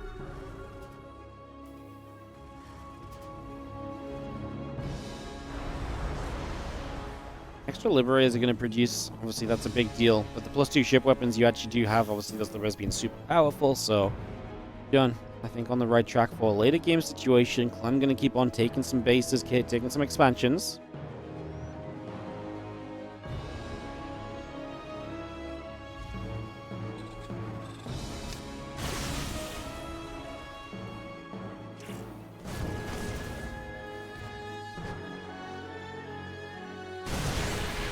EMP going down, couple of units stepping back the other way. Prism taking some big shots, missile turrets trying to stop it from getting in, but it is going to get in. It's a lot of units pulling into this main base to respond to the Prism. I almost wouldn't have minded if the Prism cancelled that warp in right there because there were so many units. I don't think those Zelds are going to do much. But then again, maybe you just keep that army busy for a little bit longer. Those units are still over there, so ByuN is going to get outnumbered heavily in the front. What a disruptor shot! Dead center, and the Ghost take a bang right there. A couple in the back survive that new HP buff. Means they don't die in one shot to disruptors, but obviously the ones in the front that were already damaged, they did fall. That was a big disruptor to kind of cap off this engagement. Like I said, ByuN overpulled to the main. I think it was an overpull as well.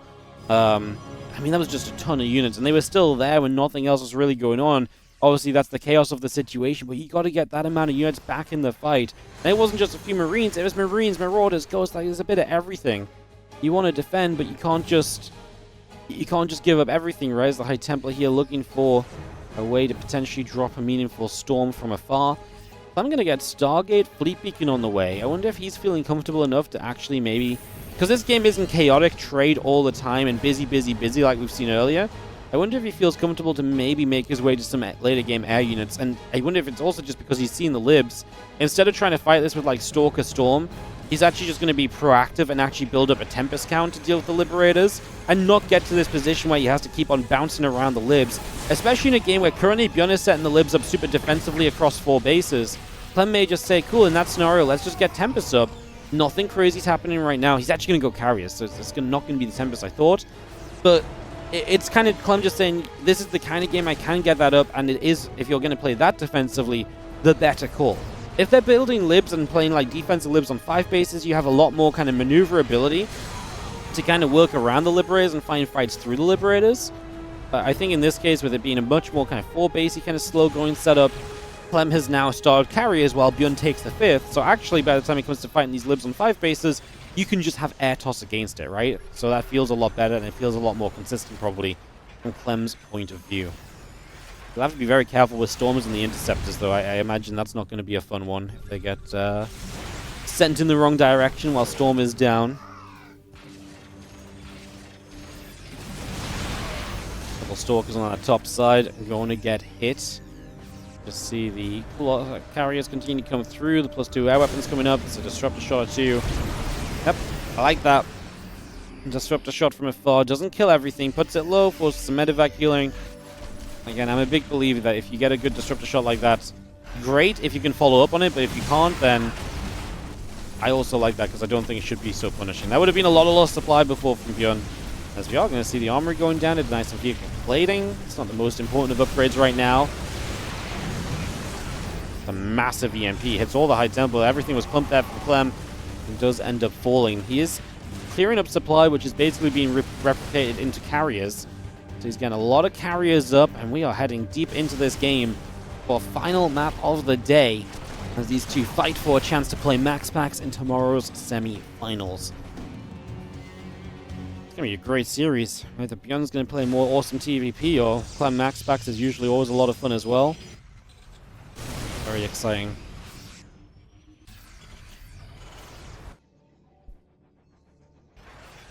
When we get to that 5th base is ByuN, and again, he's definitely resigned himself to playing a pretty stable game here at the moment.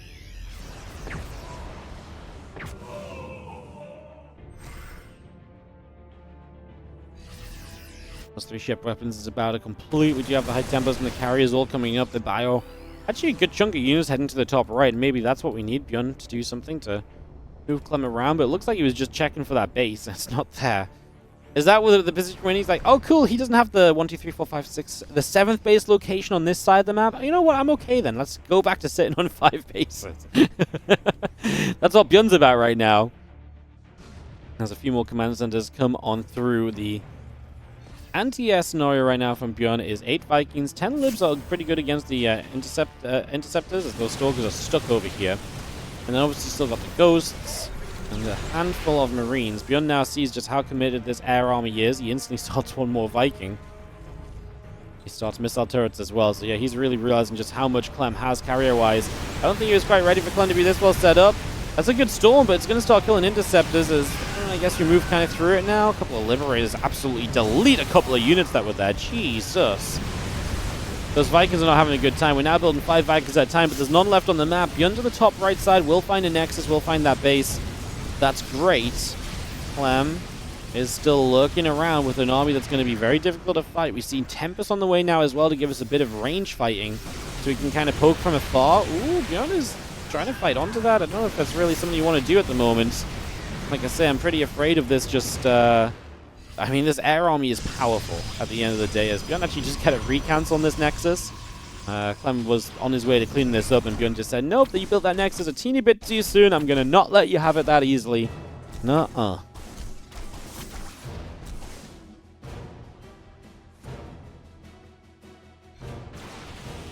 Tempest building plus 3 air weapons still coming up as well. You see the Biomedivac coming over, the rest of the army coming around, still centralizing just for a second or two as Clem tries to stabilize himself, tries to ready himself, and knock our way onto a few rocks. The Stalker's going to go in after the factory.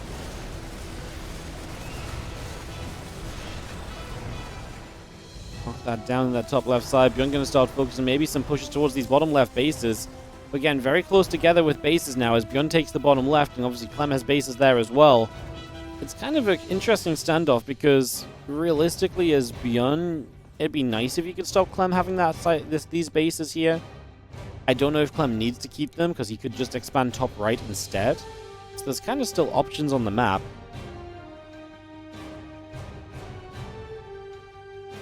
I do think the Tempests are very important. The problem is as you make more Tempests, they're great at poking from afar. But if the big fight breaks out, the Tempests become much weaker very quickly because they're not designed to fight in a short period of time. So if a big fight breaks out, those Tempests are immediately weaker. So as Clem, you need to try and keep this army away. And I'm actually not sure, I mean, you still have 9 High Templar. I think that's important because I actually do think we need the Storms to be available because realistically you want to try and keep these units from closing in on you. And that's what Storm is going to be very good at. Those High Templars do not become the Archon. The defense here is no good. And this top right base is once again an issue. We're actually going to recall here defensively with a bunch of units. Does that instigate ByuN to attack elsewhere? That's going to be an easy cleanup from Clem. Everything that goes down, ByuN replaced with a Viking Ghost. We are going to move forward. EMPs and these carriers are on their own. There's a storm finally coming down, but it took a little second or two. That's a slow warping over there as well, as Clem is, like I say, just a little bit separated, choosing to recall a portion of the army so that he had units still over here. We're warping Stalkers, which obviously can get underneath those Vikings, but this is exactly what Clem didn't want. A big fight that happens quickly. Suddenly Clem's bank account is drained, by the way. This entire air army basically wiped out and for no real good. Like, he barely took any good fights with this. And ByuN gets a major cleanup. Again, forcing the recall top right, getting Clem out of position there, and he capitalizes in the bottom left. Big win for ByuN on that trade out. Can he keep it going? More libs on the way. Clem's going to go back into Tempest. Those carriers really felt like they did nothing. It's so rare. You talk about carriers and you're like, well, they didn't do much. I mean, they really didn't do much in this scenario. Those Vikings patrolling and SCV is like, let's repair you. Stay still. Like, no, we're ready to go fight again. It's like, you can't go fight until you're fully repaired. Ah, freaking Vikings, man. Never so antsy. Ready to fight every moment. I can't believe we're in another long game between these two players. This series really did here. Wait, you don't think we're the series of the day so far? Let us fix that. Uh-oh. Uh-oh. Nuke! Kaboom! Not just on cannons. We actually killed some Stalkers. That's why I'm so excited about it. EMPs just came down. A lot of High Templar missing their energy right here. as we need to take a moment to knock down these libs. I think Clem, this duel in the bottom left is costing him dearly. He is losing so much in this affair. Resources lost about 10k favorable to ByuN, so it is important that overall Clem mines more. But yeah, at what point are you kind of in trouble for kind of continuing to fight here? That Viking count is bullying the Tempest as well. Like, they're just stepping forward and saying, well, come on then, let's take this trade. Nice Storm actually goes behind the Vikings, so if the Vikings want to get away, they have to move through it. And now that keeps the Vikings back a few seconds to give you the chance to play cleanup on the Liberators. So that's a big deal as well. Again, it's about kind of dropping the Storm and then using that space it's created. Because it lasts for longer now, there is that kind of factor. It's a difficult thing to do, though. You know, to be like, oh, if I put it here, you can't attack me then, so I can reach with these Tempests now. I don't know how this bottom left base is, I was going to say still alive. I guess it's not really alive for long. Again, Clem just forward with all his High Templar. Gonna eat that EMP. He does drop another Storm in. A lot of units actually walked into the Storm there for a moment or two. We have another EMP available. Yes, we do, because the Storm was still available on that army. Clem is trying to spread and fight. He's got no Storms left. Disruptor Shot gonna land for 2 Ghosts and a Marine, I believe. Nice connection there as ByuN has a... Excuse me. ByuN has a lot of minerals, but honestly not that much gas right now. Let me take a drink before I actually lose my voice.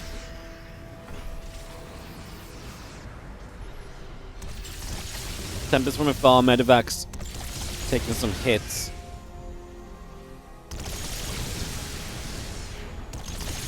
Missile turrets falling. Tempest doing a good job here. And Marines, Vikings all the way up. We're going to mule it heavily in that top right side. Any resources you can take ASAP is a big deal. Realistically right now, going to be able to get that Ghost as well. So grab that, especially when they're cheeky and trying to drop nukes on you. Don't want to let that happen if you can avoid it. Oh, Clem going to find ByuN. Okay, we're base trading all of a sudden. As ByuN runs across the map, what does Clem have defensively? Can he hold on against this? Obviously, you've got to get rid of this planetary fortress here. There's no way you let this live. As you see the Tempest get rid of the Liberators, everything else can step forward more comfortably now. It's taken a while, but we will get rid of this base. ByuN got rid of one base in return. Does Clem have enough to go for another base? That location is set up with units. Oh, these High Templar don't do what they need to, and they go down. We've seen multiple times High Templar on this upper right base not getting what they need before they get jumped on and before they get destormed.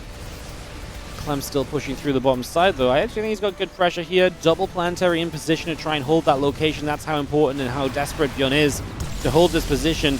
Tempest with the shots from afar. The Vikings trying to reach. It's a good Storm location right there, no? Right where that Bioforce wants to run through to kind of close the gap. That's a good Storm as well, because that's exactly what I'm talking about, because that's exactly where you stop those Vikings from chasing naturally where they want to be in dead airspace. That Storm now zones them for a while and gives you this time the retreat, but maybe also the chance to get a shot or two off as well.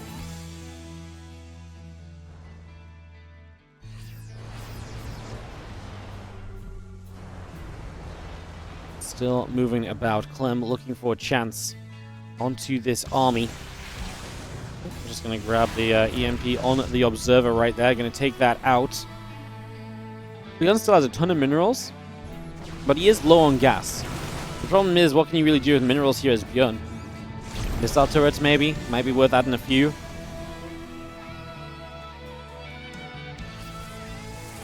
I'm trying to take the base that ByuN just lost. That's not going to be allowed. ByuN says no, no, no.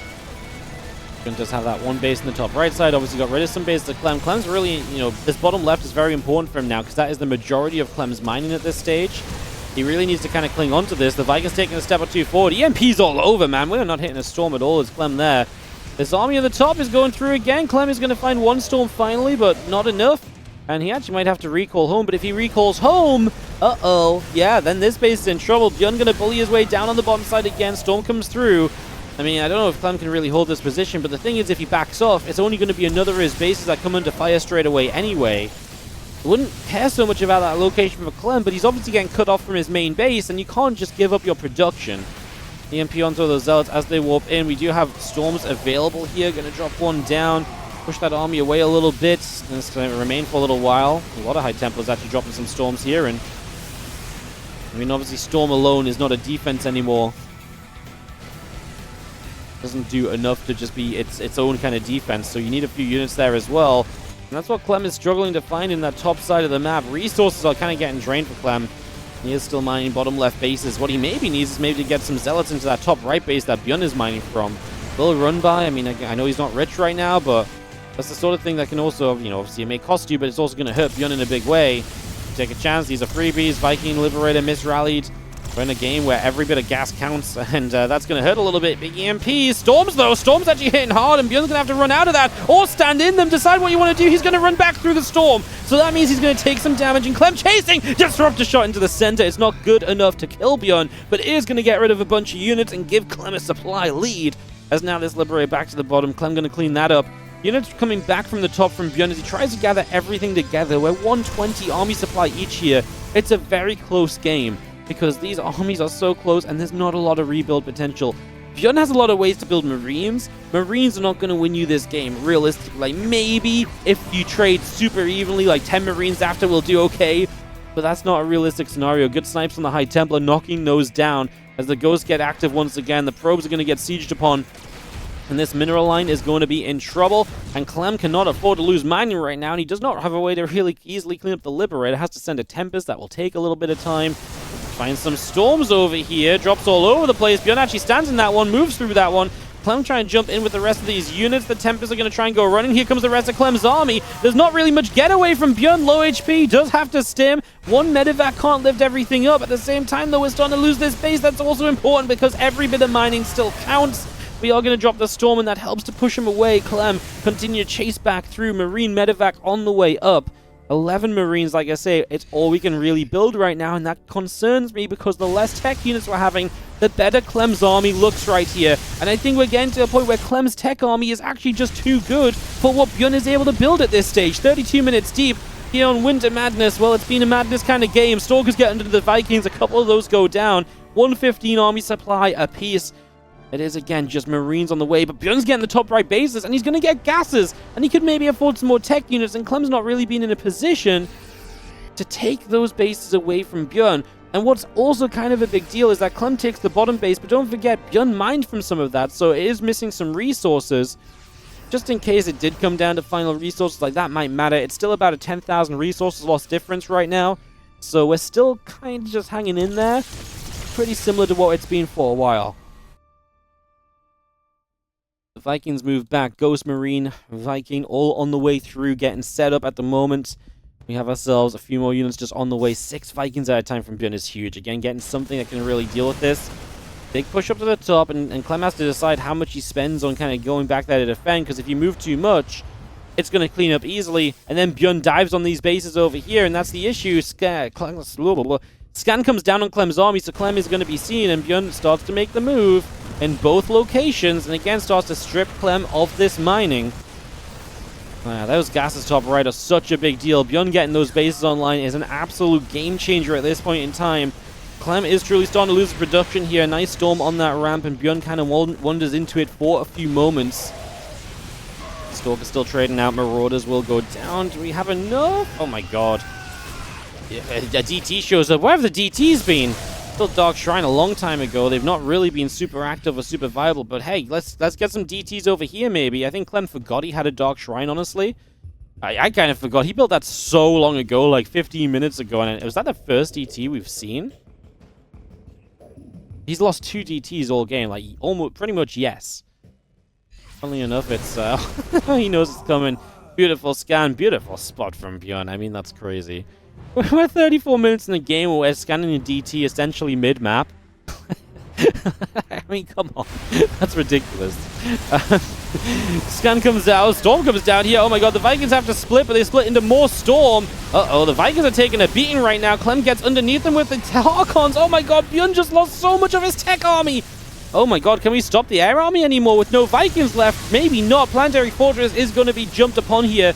We get rid of this location. That's really a defensive position more than anything else. ByuN is still trying to play around elsewhere on the map. Force Clem to split apart once again. That was a good fight for Clem, resetting that Viking count all the way down to 1 Viking on the map currently. And that gives these Tempests so much power as Clem starts to step on through. We are going to have the bio moving up over here. There's too many units. Clem, I don't know how you defend this position right now. He's going to pull his army back. But again, you pull the army back and then you open the door for everything else. This is what ByuN needs to do. Clem goes for a split. That's a very scary split. That looks like a lot of Terran compared to what there is Protoss-wise in that force. chasing in. High Templar gets caught. Disruptor gets pushed away.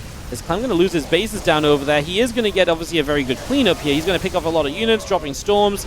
We do load up. That's annoying. The last thing we want right now is to have to, you know, go further into this base to deal with it. I think that Tempest might just handle it, as ByuN, though, is between the important mining bases of Clem. Clem up 20 army supply, though. Maybe if Clem can just get across here and fight, maybe he can just push through to win right now. He would love to just, again, just get to that top right set of bases. A DT right now would be great, but he's super poor. A few Zealots are so risky because, again, you don't know what's over there defensively. Clem has units just arriving from all over the place. Those few units step through the storm. They don't really have much of a choice, as we do have Clem trying to get back in. He knows this is his time to push. He knows how much he's just cleaned out, and he's got to know as well that his base count is not looking pretty. And again, those top right bases are huge. What if Clem gets over there with the main army? Does then ByuN just initiate a base trade? That's probably terrifying for Clem as well. This base is almost mined out. He's going to move it to the next base along where there's 2 fresh gases. Clem can't let this happen. He needs to stop this ASAP. He needs to stop the top right of the map. And guess what? He's going over there. Or he was, but now he's turning around because he's afraid of losing his own bases. So this orbital is going to be landing. I don't think we can stop that. High Templar needs to find a good storm right now, plain and simple. So many SCVs there. We just need something that can shut it down. Clem realizing just how much mining is available in that position. Storm gets a couple more units. Actually saved his own Zealots from the storm. The Medivacs pull away. 103 to 97 army supply. Remember that ByuN is basically just building so much more. Resources lost is now 77 to 68k. Clem clone it back efficiency-wise. He needs to go top right. I just don't think we care about the bottom right base, bottom left base. Like, we do, but can we truly justify trying to defend them at this stage? I don't know if we can. Like I say, there's been times where a couple of units top right would have been incredible, but we've missed those opportunities because ByuN has done such a good job of being the one to actually control this game. Clem now is aiming for the top right. What I'm scared about here is that ByuN's army's actually over here. Oh my god, what an EMP on all the High Templar in the background! The Ghost Cloak finds massive damage, and all of a sudden, ByuN may be looking for the fight. He decides to go for this stimming in. The Tempest turning two in that thing. One storm to try and save this day, and it has lasted so long. It's doing so much damage. ByuN ends up split. Clem is actually somehow winning this fight. The Archons are doing huge amounts. The Tempests are gathering from the back, and they are putting the work in, and these Tempests fly on through. 6 new Vikings from ByuN, but he's down 30 army supply. One more EMP. The Tempests don't care though. The Archons don't care. Stalkers under the Medivacs, and we are gonna kill absolutely everything for the GG. ByuN gets the fight of a lifetime to start it off, but it doesn't matter because Clem is able to turn it around and take game 5 to win the series, go to the semis. What the actual did we just watch? Jesus.